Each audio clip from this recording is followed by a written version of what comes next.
Assalamualaikum warahmatullahi wabarakatuh. Salam sejahtera, salam sehat untuk kita semua. Apa kabar teman-teman? Ya, semoga baik-baik saja, tetap semangat untuk menjalani aktivitas setiap hari.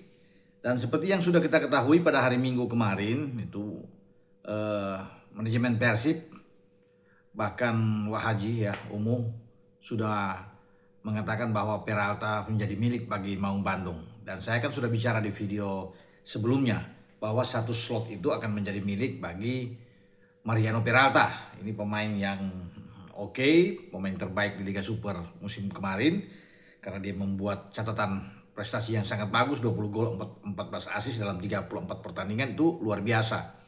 Setelah sebelumnya dirumorkan akan diambil oleh Persija, kemudian ada beberapa klub juga yang mengincar, Dewa United juga, ada Johor Darul Taksim, JDT yang akan mengambil, Sailors juga menginginkan, tapi kemudian sudah dipastikan bahwa Peralta berlabuh di Persib Bandung. Makin ngeri teman-teman dengan keberadaan Peralta ya, karena lini depan itu menjadi sesuatu yang bagi tim manapun yang akan menjadi lawan Persib harus berhati-hati dengan kehadiran Peralta ini, ya kan? Sudah teruji, fakta yang berbicara.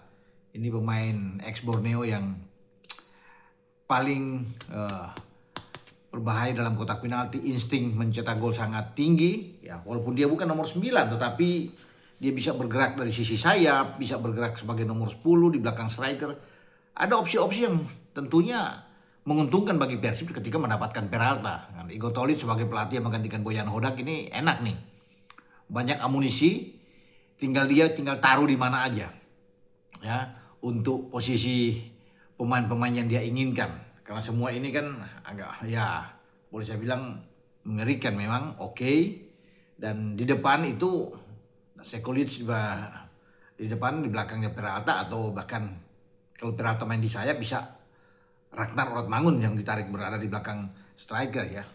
Luka Milano akan ada di kiri, dan itu kan menjadi ya memang lini serang yang menakutkan kalau boleh dikatakan untuk Maung Bandung pada pegelaran untuk Liga Super yang akan datang. Karena kan Maung Bandung akan ikut di 4 ya turnamen yang Liga Cup juga akan ikut, di antar klub ASEAN juga pasti ikut. Yang paling dibidik adalah bagaimana berprestasi di ASEAN tuh. Ya ASEAN Champions League tuh ini kan yang kemarin sempat juara grup kemudian tersisi kalah, dan akhirnya sekarang sedang menata lagi dari bawah. Kalau di Liga Super kan sudah 3 kali sudah hat-trick bagi Persib Bandung. Tinggal sekarang mereka membidik yang lebih tinggi tentunya, dan itu wajar. Dengan mendatangkan pemain-pemain top ya, mereka ingin bersaing di level yang kasta yang lebih bagus tentunya. ASEAN tuh untuk Liga Super potensi untuk bisa menjadi juara lagi keempat kali sangat terbuka dengan Peralta berlabuh datang. Makanya kan opsi-opsi di depan itu banyak sekali. Ini perlu bagi Persib Bandung mendapatkan pemain-pemain yang bagus. Kenapa? Untuk menjaga kedalaman skuad yang baik. Karena itu ada banyak event turnamen yang akan diikuti, sehingga menjaga jangan sampai misalnya ada akumulasi kartu, ada pemain yang cedera, sehingga itu kan keseimbangan tuh ada, tetap kuat siapapun yang dimainkan. Karena untuk mengarungi kompetisi yang padat ya dengan 34 pertandingan ke depan, belum di ASEAN tuh ada Liga Cup, waduh itu antar klub Shopee untuk di Asia Tenggara aja memang sangat-sangat dibutuhkan memang kedalaman yang oke. Kalau memang tidak merata di antara pemain intinya dan juga di bench akan sulit untuk bisa bersaing. Nah itu yang dibidik oleh manajemen Persib agar semua bisa oke. Misalnya kalau ada 23-nya itu bagus-bagus semua, ya kan, untuk bisa diandalkan ya. Lebih dari 23 pun bagus ya untuk setiap klub ya, termasuk Persib ya.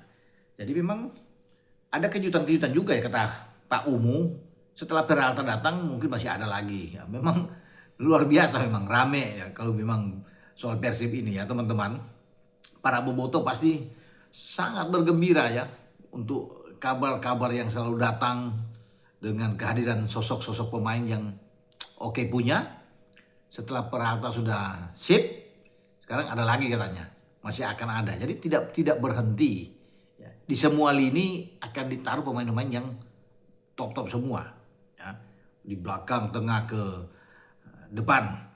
Satu lagi yang berhembus adalah mungkin saya Sain Patinama yang dari Persija kemudian dilepas dan bisa berlabuh. Jadi artinya di bek kiri juga makin kuat bagi Persib kalau Sain Patinama memang jadi untuk berlabuh, karena ini kejutan berikut sudah pasti mungkin akan mengarah ke Sain Patinama. Dan ini bukan pemain asing dia, pemain Indonesia, tim nasional kita. Jadi aman dalam kuotanya, bagus kalau misalnya memang benar dengan Sain Patinama. Wah, saya sudah ada Tom Haye, ada Eliano Reinders, ada Ragnar, ada Sandy Walsh. Artinya itu bisa mengembalikan posisi bek kiri, bek kanan kuat. Misalnya Sandi ada di kanan, kemudian dengan Sain Patinama, itu kan bagus.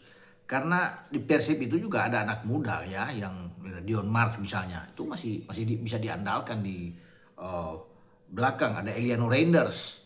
Nah itulah, dengan banyaknya opsi pemain jadi enak bagi Igor Tolis untuk bisa memilih. Misalnya yang main di Liga Super ini, tampil di Liga Cup ini satu, main di ACL ada lagi satu lagi. Jadi itu bagus. Keseimbangan itu dijaga dengan benar, karena memang skuadnya harus kuat. Kalau untuk bisa bertanding di beberapa turnamen harus benar-benar, ya tidak boleh hanya 17-18 pemain, yang agak sulit ya. Kalau di atas 23, mau 25, 27 semua bagus kan, enak untuk tim manapun. Dan Persib akan melakukan itu yang terbaik. Masih banyak katanya kejutan-kejutan yang akan ke depan. Mumpung kompetisi belum mulai, karena konon kompetisi akan berlangsung pada September pada awal. Maka dalam seminggu ini juga pasti ada kabar-kabar yang menghebohkan bagi Persib. Tapi sekali lagi saya bilang, lini depan memang mengerikan. Kalau di tengah itu kan mungkin saja bisa aja Tom, masih ada Mark Klok yang bisa bermain, Gakuto, Notsuda yang masih ada Lucho, itu kan bagus-bagus itu. Jadi semakin kuat. Walaupun Frans Putros pergi, siapapun yang pergi ya nggak masalah ya. Kursawa juga keluar, Barba juga keluar, kan masih ada Mutombo, Gabriel di belakang. Makanya di belakang itu ada Matrikardi dan Mutombo. Jadi kuat, bermain dengan 4-2-3-1 pun oke. Agak memang di squad ini squad yang menakutkan ya bagi siapapun, dan itu sedang dibangun oleh Persib untuk musim ini, karena Persib tidak mau melepaskan lagi. Walaupun mereka sudah 3 kali juara, mereka tetap banyak klub yang berbenah ya, mau Persija, Persebaya, semualah, Arema Malang, semua kan berbenah tuh, Bayangkara, Dewa United, Bali United. Tetapi tetap dengan Persib Bandung ini konsisten mereka menjaga semua ini ya, dengan menempatkan pemain-pemain yang oke. Nah, kembali dengan Peralta.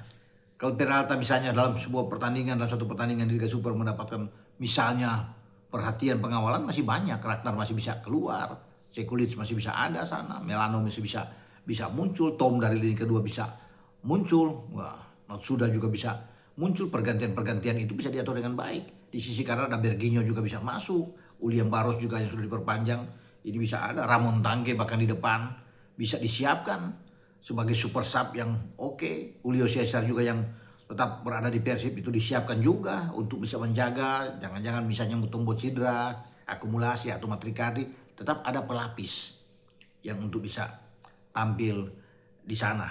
Jadi memang kita nantikan saja ya, next setelah Peralta ini siapa lagi ya, dan pasti ada, karena itu sudah ada di dalam apa ya, semacam rahasia lah ya bagi manajemen. Tinggal diumumkan ya, seperti Peralta ini kan diam-diam semua masih ini, tapi mereka sudah pegang, tinggal saatnya aja, tinggal waktunya aja untuk diumumkan, dan ini akan kembali menghebohkan luar biasa memang untuk Maung Bandung ini. Oke ya, selamat karena Peralta sudah resmi ya, walaupun memang saya juga sudah tahu dari pekan yang lalu pasti Peralta, 2 pekan yang lalu ini Peralta yang akan masuk, tidak akan ada. Karena kalau memang dia sudah di klub lain di Johor atau dimanapun, di Sailors, pasti itu akan berkembang dengan pesat, Peralta akan ke sana. Tapi ketika dia ada yang, dan ini masih dipegang terus oleh manajemen Persib, ya sudah pastilah bahwa satu slot itu yang saya bilang kemarin di konten video saya ada milik Peralta dan memang tidak bergeser.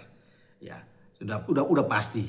Cuma kan tidak boleh kita ungkap. Harus biarlah manajemen yang umumkan langsung biar semua puas, senang dengan apa yang sudah dilakukan oleh manajemen ya Persib Bandung ya bermartabat ini. Oke, dengan saya Bung Ropan berbicara untuk persiapan tim-tim di Indonesia menyambut musim yang baru, terutama sang juara bertahan Persib Bandung dengan mendatangkan sejumlah pemain top mereka untuk bisa tambah solid, tambah kuat ya, tangguh di semua lini dan kembali Wilujeng Sumping untuk Peralta. Wassalam, ciao.